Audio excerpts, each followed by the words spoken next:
wanna sing, but I can't speak. I'm paralyzed when you're next to me, running on dreams, 'cause I can't see how this could be reality. You're holding me close, but I don't know. Do I let you in? Do I let it show? All of my fears and all of these ghosts.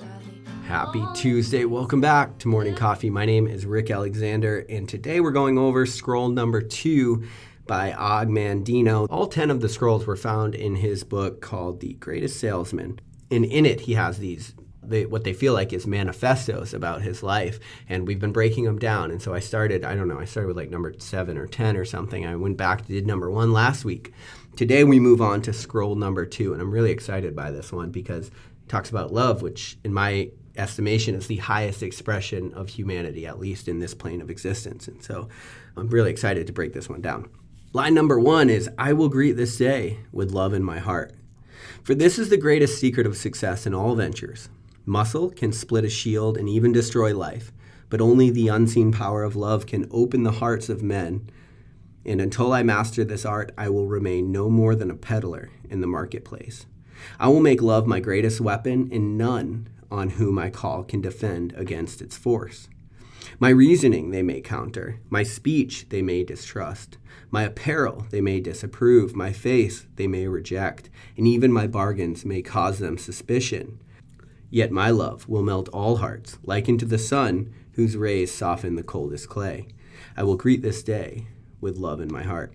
So just right away out of that first one, one of the things I mentioned in the intro to this is that love is the highest expression of humanity. And I actually believe that. I think if you take a minute right now and just think back through your life, all of the times where you were like fully in love, what kind of decisions were you making, right? Like you were the best, highest vibrational version of yourself, almost guaranteed.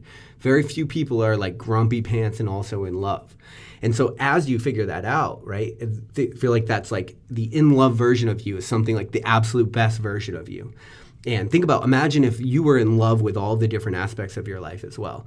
I know that didn't necessarily come up in that first part of the scroll, but just think through, like, what would your life look like if you were truly in love with all the different aspects of it? Like, how incredible of a version of you would that be? And all you have to do is think back to moments where you were truly in love with somebody. Like, you were definitely the best version of yourself. And so you have an option to apply that with everything that you do. And then if you're not in love with things, well, then things need to be replaced probably. But I don't want to digress from the scrolls too much. So getting back to it, I think one of the things that I would just like to talk about, like the main point, is that, regardless of how you show up, regardless of how you dress, regardless of your face, right? All humans, what they actually want is 2 things. They want to be seen and they want to be loved. And if you can make them feel those 2 things, they will always trust you. But the best part is that you give the gift of being seen and being loved to people. And that sounds very woo-woo, and it sounds like, oh, I don't understand the context. But I'm going to be honest with you, like there's not anything that you will never come up against a barrier that you can't get through if you don't put love first, or if you do put love first, right? And at the same time, there's nobody in the world that doesn't want to be in love, right? Like that's just true, right? Like, so just knowing that, giving people that kindness, it will change their lives in extremely different ways, extremely crazy ways. And how will I do this? Henceforth will I look on all things with love, and I will be born again. I'll love the sun, for it warms my bones. Yet I will love the rain, for it cleanses my spirit. I'll love the light, for it shows me the way. Yet I will love the darkness, for it shows me the stars. I will welcome happiness, for it enlarges my heart. Yet I will endure sadness, for it opens my soul. I will acknowledge rewards, for they are my due. Yet I will welcome obstacles, for they are my challenge. I will greet this day with love in my heart. And so there you can say he's really alluding to so imagine what I said, like imagine all of the different aspects of your life if you could really figure out how to be in love with them, right? Really allow yourself, really. It's not like you're like forcing something. You actually just have to allow yourself. You have to put down the bullshit walls of separation that you've convinced yourself exist. Understand that you are connected to all things, and then the love will just be a natural expression of those things. But how much different would your day be if that's the tack that you took on every single thing that you did? And how will I speak? I will laud mine enemies, and they will become friends. I'll encourage my friends, and they will become brothers. Always will I dig for reasons to applaud. Never will I scratch for excuses to gossip. When I am tempted to criticize, I will bite my tongue. When I move to praise, I'll shout from the roof. Is it not so that birds, the wind, the sea, and all nature speaks with the music of praise for their Creator? Can I not speak with the same music to his children? Henceforth will I remember this secret, and it will change my life. I will greet this day with love in my heart. One of the things that I've been talking about this week, or I want to start talking about a little bit more too, is this idea that cynicism is almost a natural byproduct of waking up, or the natural byproduct of knowledge in some way. But I'll also say this, the shitty worldview, like having a bad day, is the easiest thing you could possibly do, right? Like I think about that all the time. It's so easy for me. There's like a version of me that's like really in my ego, and it's like I can really be good at being divisive, and I could bully people, and I could get my way, and I could like really just not put love first in order to like put me first in some way. And that would be the easiest thing I could possibly do, right? But the most difficult thing to do is to stand in the rain and say, thank God this cleanses my soul, right? Is to be in the darkness and be like, yeah, but if it weren't for this, I wouldn't see the stars. Like that worldview takes time. You have to like really appreciate things. You have to really like put time into gratitude. It's not the easy button. The easy button is cynicism, right? The easy button is this bullshit attitude of moving through life like things aren't for you. What I like about this passage, truthfully, is that it puts you in the driver's seat of your life. The easiest thing you could do is just go along with whatever's happening around you in your life. Here's what I mean. Things are good and you applaud those things. Things you like, you applaud them. Super easy to do. Things you don't like, you're like, oh, it's bullshit. You have some opinion about it, right? Super easy to do. You fall into gossip. Super easy to do, right? All those things that are very low vibrational in life, they're always available to you, and they're always the easiest path, right? So you can always have the choice of taking those. And so what I like about this is that he kind of, the way that he's saying, I'm going to applaud no matter what happens. Like, this is my world. I take control here. Nobody else decides how I look at the world, okay? And so I think that there's a lot we can gain from that, because there's a lot of perspectives out there. Another one of them is the universe doesn't give a fuck about you. That's a perspective I used to hang on to, and perhaps it's one that you hang on to. I would also say it's the most intellectually easiest way to explain all of the things that happen outside of our awareness that I can't explain, right? It's the easiest thing to like form a worldview and just be like, well, I don't get that, so whatever. There's also a picture, if you can really get there, that allows you to see that everything's actually conspiring for you. Everything is happening for you in some way. But it takes a lot of effort to get there, a lot of gratitude to get there, a lot of just extra work. But then the beauty is, at the end of the day, you control the fucking narrative for your life, and nobody else does. And that's one of the beauties with deciding if you want to applaud things, and you're going to find that angle and you're going to applaud them. And it'll change your life. It truly will. But the easiest thing you can do is just give up the keys to your existence to whatever happens to be around you. He goes on to say, how will I act? I'll love all manners of men, for each has qualities to be admired, even though they may be hidden. With love, I will tear down the wall of suspicion and hate, which they have built round their hearts, and in its place I will build bridges, so that my love may enter their souls. I will love the ambitious, for they can inspire me. I will love the failures, for they can teach me. I will love the kings, for they are but human. I will love the meek, for they are divine. I will love the rich, for they are yet lonely. I will love the poor, for they are so many. I will love the young for the faith they hold. I will love the old for the wisdom they share. I will love the beautiful for their eyes of sadness. I will love the ugly for their souls of peace. I will greet this day with love in my heart.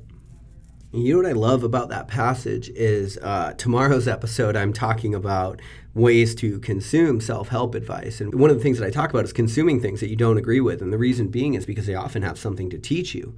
But our simple approach to life puts us in a situation where we can't learn from people that we don't agree with. And so one of the things I talk about is opening up yourself to understanding that people that you vehemently disagree with still have something to teach you in life. And one of the things that I love about that passage in particular is that that's exactly what he's saying, right? So he's going to love all of these people regardless, because there's always something that they can teach you about what it means to be human, about how to go through this human experience, and how to improve your own, right? All you got to do is pay attention a lot of the times. The scroll actually continues on. We're about halfway through it, but we're reaching our time limit here on Morning Coffee. And so, again, if you're interested in those, just check out the Mandino scrolls. Also, since I've been doing these, a lot of people have said, like, I want to, like, go through it myself. I want to read them. There are really interesting things in those. So if you go to rickalexander.com and click on articles, there's one in there where I have all of these Og Mandino scrolls. So if you're interested in that, just head to rickalexander.com and you can get a copy of all these scrolls yourself. I'm going to continue going through them week by week, at least as much as time will afford. But again, if you want to go through them, that's the best place for you to check that out. If you don't want to buy his book, The Greatest Salesman. Hope you guys have an amazing day. I love you. We'll talk tomorrow on Morning Coffee. Save your bets. I'm not through yet. I'll quit when it becomes a chore. All in stride, time after time.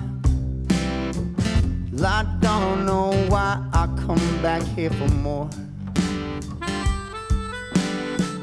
Got a watch on my table, but it don't mean a thing. There ain't enough merit in this world that's gonna buy my girl a wedding ring.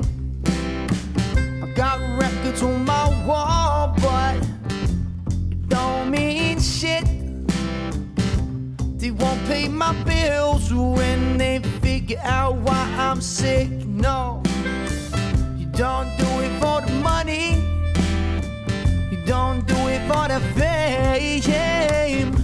Well, all you can say is that it's a love and labor game. It's a love and labor game. It's a love and labor game.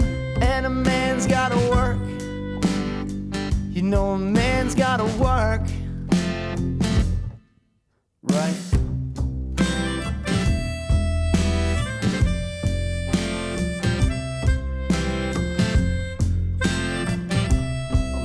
Gotta work. So you're a rover boy, where you're meant to die out on that highway. Now you're self-employed, you're getting way too used to being lonely. When you feel the void, tip that bottle over when you're thirsty. Were you overjoyed? Did it overtake you on your worst day? Don't you do it for the money? No, don't you do it for the fame? Well, all you can say is that it's a love and labor game. It's a love and labor game. It's a love and labor game. And a man's gotta work. You know a man's gotta work, right?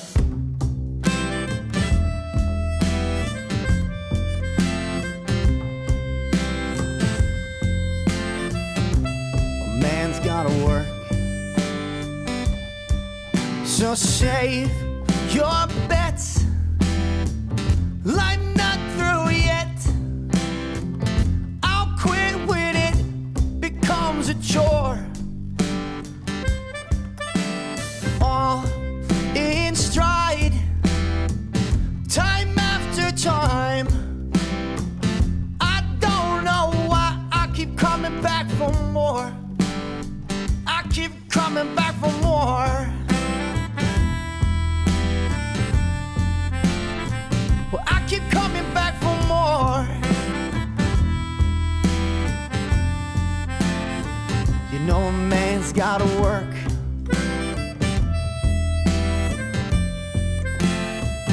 Guess a man's gotta work.